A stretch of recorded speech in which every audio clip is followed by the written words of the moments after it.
முன்னாள் முதலமைச்சர் கருணாநிதியோட நாணய வெளியீடு 100 ரூபாய் நாணய வெளியீட்டு விழாவில் பாஜக உட்பட பங்கேற்புன்னு சொல்லியிருக்காங்க. அவர் ஒரு தேசிய தலைவர், மாண்புமிகு மறைந்த தலைவர் கலைஞர் அவர்கள் ஒரு சமூகத்துக்காக வாழ்ந்தவர் அல்ல, இந்த நாட்டினுடைய வளர்ச்சிக்காக கடுமையாக உழைத்தவர்கள். அது மட்டுமல்ல, இந்திய தேசத்தின் மீது எவ்வளவு பற்று கொண்டவர் என்பது நாடறிந்த விஷயம், உங்களுக்கு எல்லாருக்குமே தெரியும்.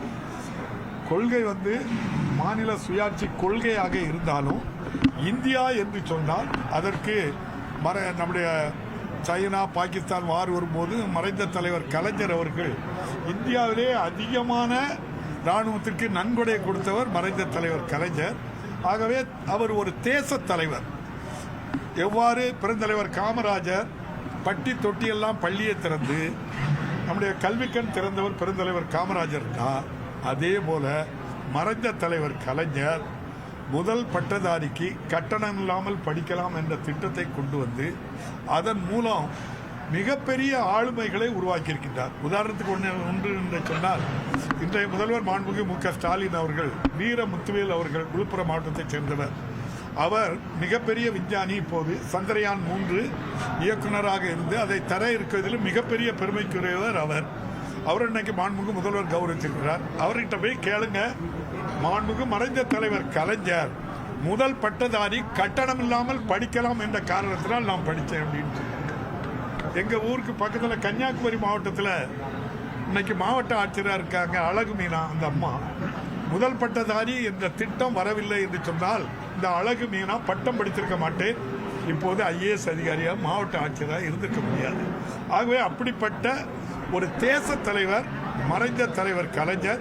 ஆகவே எல்லா கட்சிகளும் அதிலே கலந்து கொள்ள வேண்டும் என்பதுதான் இன்றைய முதல்வருடைய எண்ணமும்.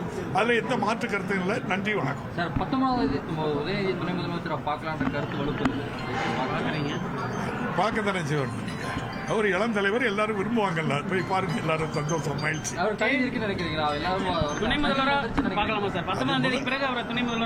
நீங்க எல்லாரும் விரும்புறீங்க, முதலமைச்சர் சொல்லியிருக்காங்க இன்னும் பழுக்கல அப்படின்னு சொல்லி.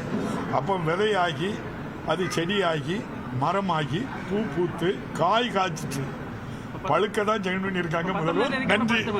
அது முதல்வர்கிட்ட கேட்கணும்.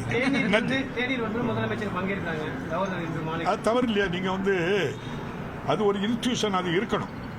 அதாவது ஆளுநர் அப்படிங்கிறது அந்த தனிப்பட்ட முறையில் ஆளுநருக்கோ அல்லது யாருக்கோ ஒரு கருத்து வேறுபாடுகள் இருக்கணும். அது கருத்து வேறுபாடுகள் தான். ஆனால் அந்த ஆளுநர் என்ற ஒரு அமைப்பு இருக்குதுல்ல, அதை மதிக்கணும். ஒரு ஆட்சியில் இருக்கிறவங்க ஆளுநர் அங்கிற ஒரு டெக்கோரம், அந்த அமைப்பு அது இருக்கணும். நம்ம எல்லாரும் அது மோதல் போக்கை உருவாக்கணுங்கிற நோக்கம் இல்லை அதில்.